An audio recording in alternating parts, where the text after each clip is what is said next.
Dalam sebuah hadis Nabi pernah ngomong bahwa memelihara domba atau kambing itu berkah. Betul. Makan dagingnya berkah. Coba, ayam nggak masuk. Makan daging domba, kambing itu berkah. Meliharanya berkah. Itu subhanallah kan. Ya, tapi kita nih kan biasanya kerjaan kita kan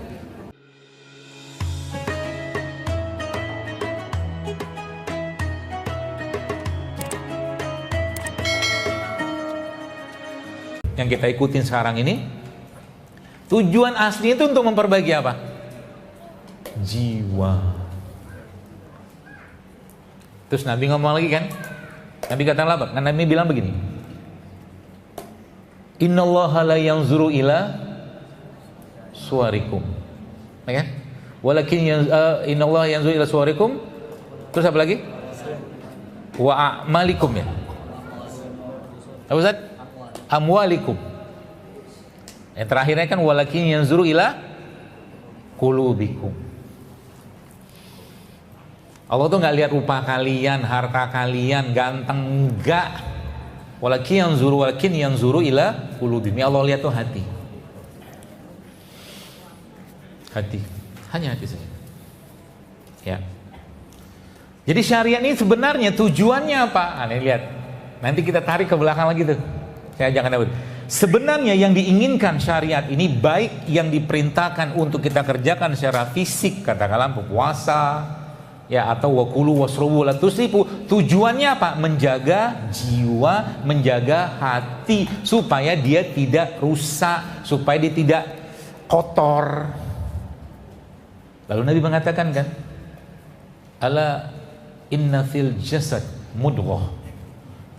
Ketahuilah dalam tubuh manusia terdapat segumpal daging. Iza sholat jasada kullu, wa iza fasada jasada kullu. Ketahuilah dalam tubuh manusia terdapat segumpal yang kita sering dengar kolb, ya, bukan kalbun, ya. Kalau kalbun anjing, kolb, ya, kolbulah mungkin hati. Bukan hati sini tapi hati di sini. Kalau sini kan liver, ini hati, heart kalau orang bilang. Ya. Jadi bukan hati liver tapi hati jantung. Sebelum mungkin hati kita, bahasa kita hati secara umum. Itu sebenarnya yang mau dibersihkan. Berarti, nah sekarang saya tanya lagi, sholat itu tujuannya apa? Sholat itu secara fisik sehat nggak? Sangat sehat. Anda tanyalah kepada ahli-ahlinya, ya. Stretching, relax semua segala macam, bahkan takbiratul ihram itu kalau benar takbirat itu ada, saya lihat ada scan, ya, scan dada yang di orang lagi kayak begini itu masya Allah gitu. Sholat berarti amalan kan, amalan paling awal diperiksa kan. Apa tujuan sholat?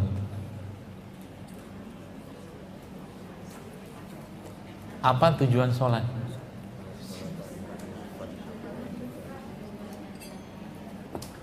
Menjadi hamba yang bertakwa. Apa tujuan sholat?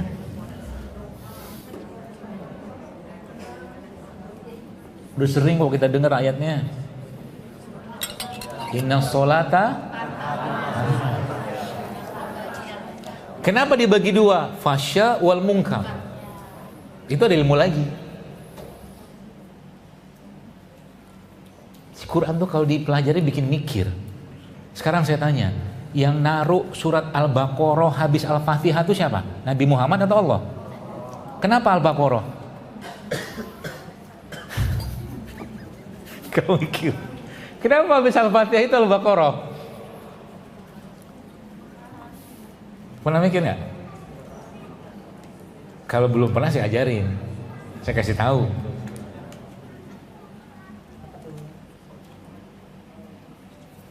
Kan alhamdulillahirabbil alamin arrahmanir rahim maliki yaumiddin iyyaka na'budu wa iyyaka nasta'in shiratal mustaqim shiratal ladzina an'amta 'alaihim ghairil maghdubi 'alaihim. Jadi situ Allah ngomongin siapa? Orang-orang yang dimurkai. Waladhdallin kan. Yang keduanya orang-orang yang sesat. Tahu beda murka sama sesat apa? Kami tuh mau ikut kajian, kenapa ditanya-tanya?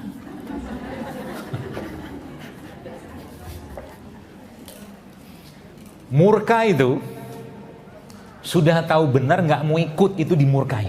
Siapa itu? Yahudi. Tahu dia, yang benar tuh yang mana tuh tahu. Kalau yang dolinnya tahu sesat. Gak tahu mana yang benar, mana yang salah, itu nggak tahu dia, itu sesat.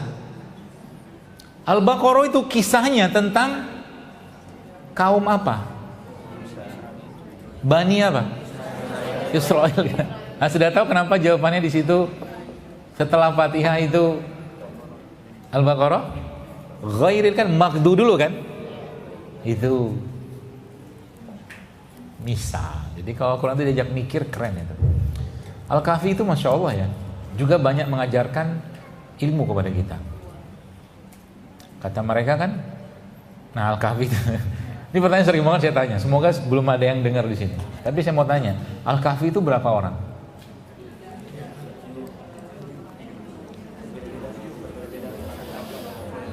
Kameramen saya jangan jawab, dia udah tahu dia. Berapa orang Al-Kahfi itu? Kenapa 7? Sayaquluna salasatun rabihum kalbuhum. Gitu kan? Ada yang mengatakan 3, 4 anjingnya. Wa sayaquluna khamsatun sadisuhum kalbuhum. Ada yang mengatakan 5, 6 sama anjingnya. Coba dibuka mushaf. Wa sayaquluna sab'atun wa thaminuhum kalbuhum. Rajman bil ghaib. Jadi berapa Ashabul Kahfi? Ada yang mengatakan 3, 4 sama anjingnya, ada yang mengatakan 5 sama 5 anjingnya, 6 sama 6 sama anjingnya, ada yang mengatakan 7, 8 sama anjingnya. Jadi berapa?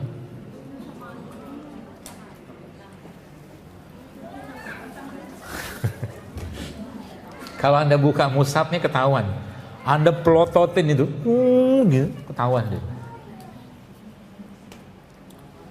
Apa bedanya 3, 4, 5, 6 sama 6, 7?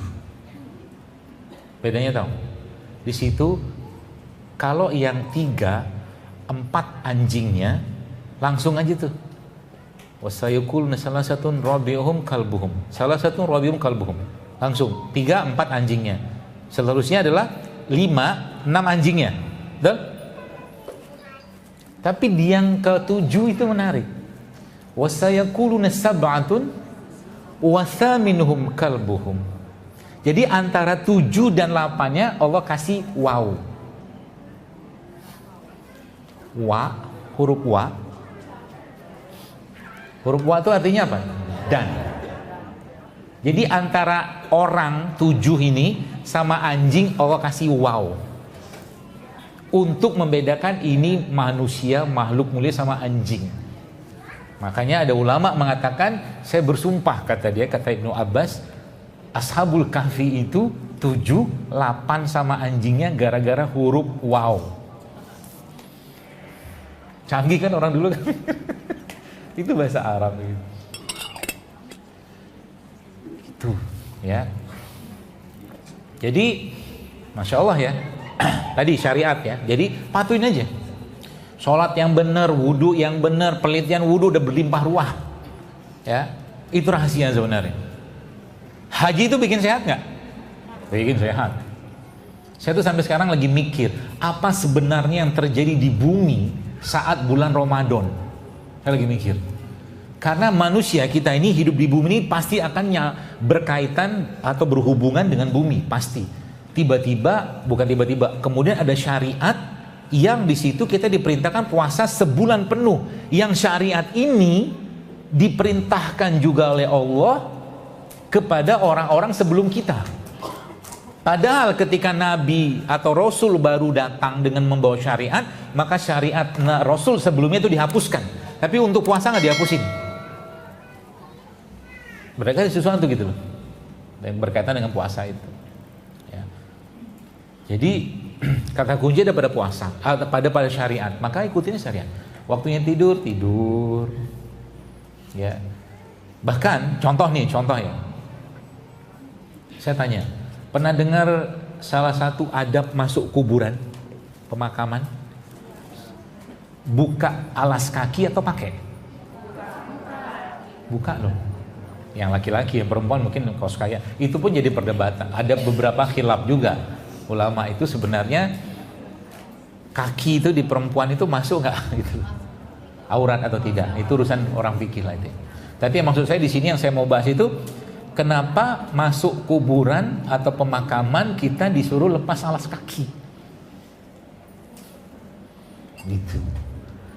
Nah, itu panjang ceritanya, kita nggak bisa bahas sekarang. Salah satunya mungkin kaitan sama bakteri sebenarnya. Tanah itu kan bakteri semua kan isinya kan. Jadi tanah kita tuh, kaki kita tuh disuruh kenalan sama bakteri-bakteri di pemakaman. Makanya kan ilmunya sekarang namanya grounding, nyeker. Nyeker yang terbaik berarti kemana? Ke kubur. Mungkin. Buat apa? Buat ingat bahwa kita bakal mati juga, kan gitu kan? Tuh. Jadi Nabi itu kalau menganjurkan sesuatu itu Masya Allah gitu kan. Contoh nih mungkin bicara tentang contoh zakat ya, zakat. Di poin zakat, kalau zakat peternakan misalkan kambing atau sapi, kambing lah misalkan, yang dianjurkan ulama itu untuk zakat itu adalah kambing jantan atau kambing betina? Nah, coba lihat lagi. Kalau Idul Kurban, Idul Adha, yang dianjurkan yang diperintahkan nyembelihnya domba atau kambing jantan atau betina? Jantan. Tapi zakat betina. Tahu kenapa?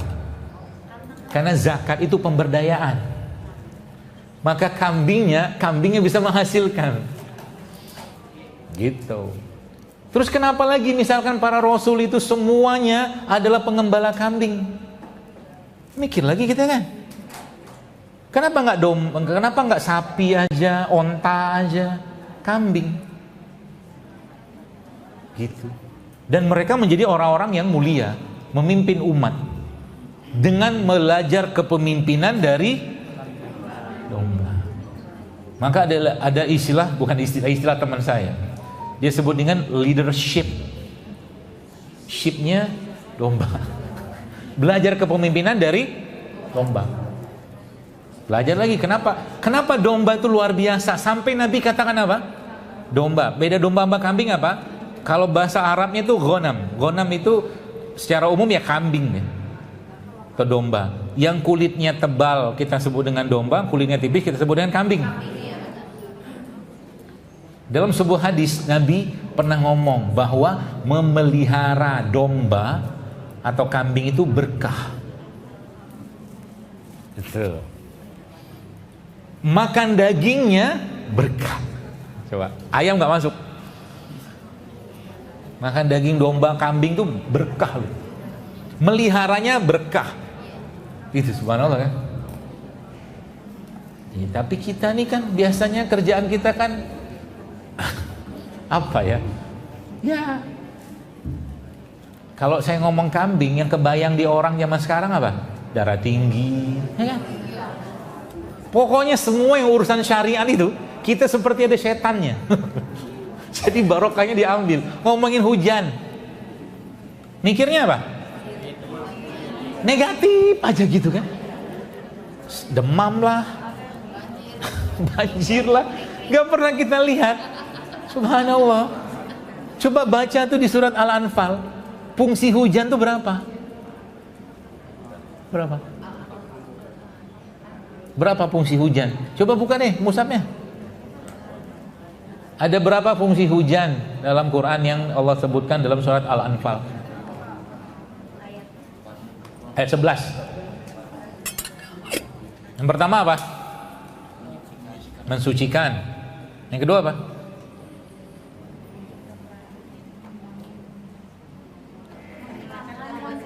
Ya, was-was. setan. Yang ketiga apa? Mengokohkan kakimu. Itu fungsi hujan. Jadi Allah menurunkan hujan itu untuk membersihkan kita. Apa yang dibersihkan? Hati kita, jiwa kita. Makanya tidak pernah ada orang hujan-hujanan itu nggak ada senyum-senyumnya. Bahagia aja dia. Iya kan? Senang gitu. Makanya kalau lagi susah hati, pergi hujan. Jangan. Suuzonnya dihilangin. Saya kalau misalkan rumah saya itu dekat musola, tempat saya itu kan dekat, nggak jauh lah, paling ya 40 meter, 50 meter lah. Itu kalau hujan, kalau hari misalkan habis sholat zuhur, asar apa gitu hujan, saya pulang aja, buka peci, buka kopi ya, basah ya semua sudah. Masalahnya apa? Nggak ada yang kita mau kondangan enggak, biarin aja basah. Kadang-kadang malah saya cari pancuran, saya cari mandi. Supaya apa? Supaya hilang was-was. Hujan itu seperti ngerukiah kita. Makanya kalau lagi susah hati, nggak enak hati, pergilah hujan. Dia seperti tanda kutip merukiah kita. Karena kan Allah janjinya apa? Menghilangkan was-was kan? Apalagi sambil pegangan sama suami, istri, anak, dikokohkan kakinya kan gitu kan. Itu indahnya agama Bapak sekalian. Tapi kita ya tadi mikir hujan, batuk pilek. Anak kena hujan sedikit takut. Wah kalau saya mah anak kali hujanan, pergilah hujan-hujanan, saya bilang pergilah. Bahkan ibarat kata mah di depan itu kan kadang-kadang ada air menggenang, mainlah sejadi-jadinya. Emang nggak takut sakit? Insya Allah kalau kita tahu ya enggak lah. Main-main air kadang-kadang. Air gotnya itu kan lagi banyak banget gitu kan, itu senang banget mereka tuh. Kebahagiaan mereka itu jauh lebih tinggi imunitasnya daripada ketakutan orang tua. Beda kalau dibalik. Nah itu. Makanya sampai sejauh ini saya belum pernah, ya alhamdulillah tuh habis kena hujan meriang panas itu nggak ada. Dan langsung doa kan, Allahumma shayyiban nafi'ah. Tuh ya.